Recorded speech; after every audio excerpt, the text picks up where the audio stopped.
रामायण वास्तव में क्या है? जय श्री कृष्ण आप सभी को। रामायण में एक छोटा सा वृतांत है जिसे सुनकर आप रो देंगे। एक रात की बात है। माता कौशल्या जी को सोते में अपने महल की छत पर किसी के चलने की आहट सुनाई दी। नींद खुल गई। पूछा कौन है? मालूम पड़ा श्रुति कीर्ति जी हैं, सबसे छोटी बहू शत्रुघ्न की पत्नी। माता कौशल्या जी ने उन्हें नीचे बुलाया। श्रुति कीर्ति जी आई, चरणों में प्रणाम कर खड़ी रह गई। माता कौशल्या जी ने पूछा, श्रुति इतनी रात को अकेली छत पर क्या कर रही हो? तब बेटी श्रुति ने कहा, नींद नहीं आ रही है। शत्रुघ्न कहाँ है? श्रुति कीर्ति की आंखें भर आई। माँ की छाती से चिपटी गोद में सिमट गई। बोली, माँ उन्हें देखे हुए तो 13 वर्ष हो गए हैं। कौशल्या जी का हृदय कांप कर मानो लड़खड़ा गया। तुरंत आवाज लगाई। सेवक दौड़े आए। आधी रात को पालकी तैयार हुई। आज शत्रुघ्न जी की खोज होगी। माँ साथ चली। आपको मालूम है शत्रुघ्न जी कहाँ मिले? नगरी अयोध्या जी के जिस दरवाजे के बाहर भरत जी नंदीग्राम में तपस्विन होकर रहते हैं, उसी दरवाजे के भीतर एक पत्थर की शिला है। उसी शिला पर अपनी बाह का तकिया बनाकर लेटे मिले। माँ उनके सिरहाने बैठ गई। बालों में हाथ फिराया तो शत्रुघ्न जी की आंख खुल गई। देखा तो सामने माँ थी। चरणों में गिरे। माँ आपने क्यों कष्ट किया? मुझे बुलवा लिया होता। माँ ने कहा, शत्रुघ्न यहाँ क्यों? शत्रुघ्न जी की रुलाई फूट पड़ी। बोले, माँ भैया राम जी पिताजी की आज्ञा से वन चले गए। भैया लक्ष्मण जी उनके पीछे चले गए। भैया भरत जी नंदीग्राम में है।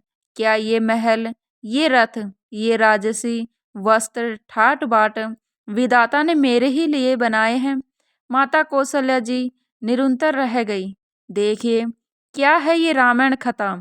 यह भोग ही नहीं, त्याग की भी कथा है। यहाँ तो त्याग की मानो प्रतियोगिता ही चल रही है और सभी प्रथम है। कोई पीछे नहीं रहना चाहता। चारों भाइयों का प्रेम और त्याग एक दूसरे के प्रति अद्भुत, अभिनव और अलौकिक है। रामायण जीवन जीने की सबसे उत्तम शिक्षा देती है। भगवान राम को 14 वर्ष का वनवास हुआ तो उनकी पत्नी सीता मैया ने ही संघर्ष वनवास स्वीकार कर लिया। परंतु बचपन से ही बड़े भाई की सेवा में रहने वाले लक्ष्मण जी कैसे राम जी से दूर हो पाते?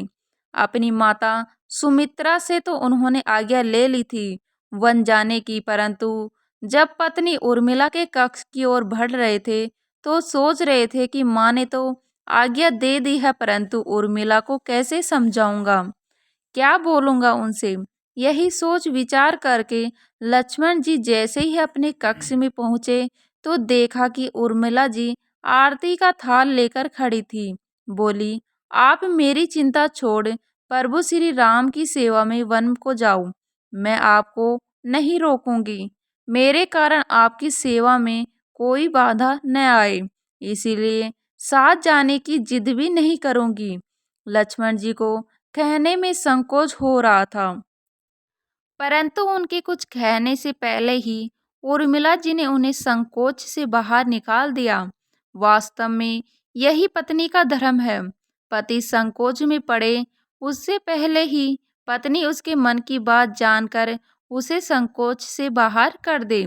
लक्ष्मण जी तो चले गए, परंतु 14 वर्ष तक उर्मिला ने एक तपस्विनी की भांति कठोर तप किया। वन में प्रभु श्री राम माता सीता की सेवा में लक्ष्मण जी कभी सोए ही नहीं, परंतु उर्मिला ने भी अपने महलों के द्वार कभी बंद नहीं किए और सारी रात जाग जाग कर उस दीपक की लौ को बुझने नहीं दिया। मेघनाथ से युद्ध करते हुए जब लक्ष्मण जी को शक्ति लग जाती है और हनुमान जी उनके लिए संजीवनी पर्वत लेकर लौट रहे थे, तो बीच रास्ते में जब हनुमान जी अयोध्या के ऊपर से गुजर रहे थे तो भरत जी ने उन्हें राक्षस समझकर बाण मारते हैं और हनुमान जी गिर जाते हैं। तब हनुमान जी भरत जी को सारा वृतांत सुनाते हैं कि सीता जी को रावण अपहरण कर ले गया। युद्ध में लक्ष्मण जी मूर्छित हो गए हैं। यह सुनते ही कौशल्या जी कहती है कि राम को कहना कि लक्ष्मण के बिना अयोध्या में पैर भी मत रखना। तब राम वन में ही रहे।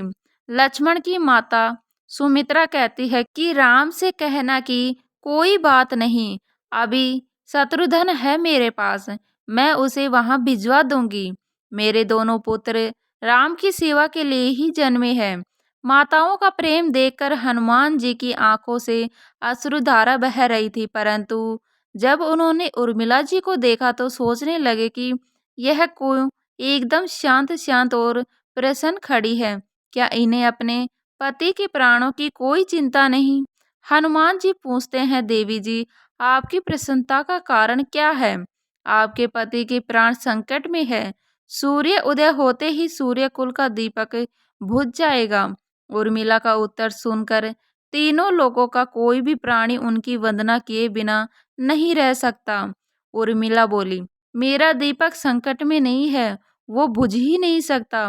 रही सूर्योदय की बात, तो आप चाहे तो कुछ दिन अयोध्या में विश्राम कर लीजिए, क्योंकि आपके वहां पहुंचे बिना सूर्य उदित हो ही नहीं सकता। आपने कहा कि प्रभु श्री राम मेरे पति को अपनी गोद में लेकर बैठे हैं। जो मनुष्य योगेश्वर प्रभु श्री राम की गोद में लेटा हो, काल उसे छू भी नहीं सकता। यह तो वो दोनों ही लीला कर रहे हैं। मेरे पति जब वन गए हैं तब से सोए ही नहीं। उन्होंने न सोने का प्रण लिया हुआ है, इसीलिए वे थोड़ी देर विश्राम कर रहे हैं। और जब भगवान की गोद ही मिल गई तो थोड़ा विश्राम ज्यादा हो गया है। वे अभी उठ जाएंगे। और शक्ति मेरे पति को तो लगी ही नहीं, शक्ति तो प्रभु श्री राम जी को लगी है। मेरे पति की श्वास श्वास में राम है, हर धड़कन में राम, उनके रोम रोम में राम है, उनके खून की बूंद बूंद में राम है। और जब उनके शरीर और आत्मा में सिर्फ राम ही है, तो वो शक्ति राम जी को ही लगी होगी। दर्द भी राम जी को ही हो रहा होगा। इसलिए हनुमान जी, आप निश्चित होकर जाएं, सूर्य उदित नहीं होगा। राम राज्य की नींव राजा जनक जी की बेटियां ही थी, कभी सीता तो कभी उर्मिला। भगवान राम ने तो केवल राम राज्य का कलश स्थापित किया था, परंतु वास्तव में राम राज्य इन सबके प्रेम, त्याग, समर्पण और बलिदान से ही आया है। जिस मनुष्य में प्रेम, त्याग, समर्पण की भावना हो, उस मनुष्य में ही राम बसता है। कभी समय मिले तो अपने वेद पुराण, गीता, रामायण को पढ़ने और समझने का प्रयास कीजिएगा। जीवन को एक अलग नजरिए से देखने और जीने का सलीका मिलेगा।